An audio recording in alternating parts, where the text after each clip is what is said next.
Happy Diwali आप सभी को।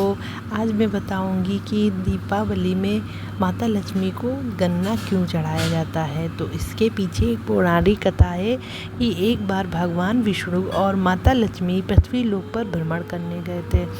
किसी कारणवश विष्णु भगवान जी को दक्षिण दिशा की ओर जाना पड़ गया, तो उन्होंने माता लक्ष्मी को वहीं ठहरने के लिए कहा और वो दक्षिण दिशा में चले गए।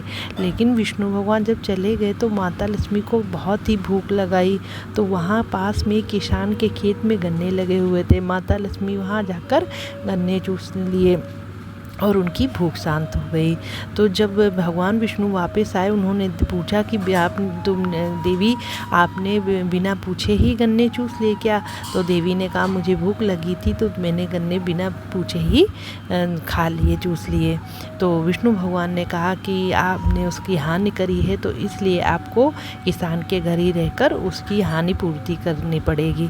तो विष्णु भगवान ने माता लक्ष्मी को 12 वर्ष तक उस किसान के घर में रहने के लिए छोड़ दिया।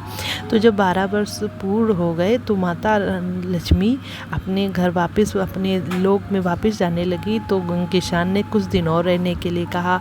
तो माता जी लक्ष्मी जी ने कहा कि मैं आप गन्ने के रूप में तुम्हारे घर में निवास करूंगी और जो कोई भी गन्ने की पूजा करेगा मैं उसके घर सदा विराजमान रहूंगी।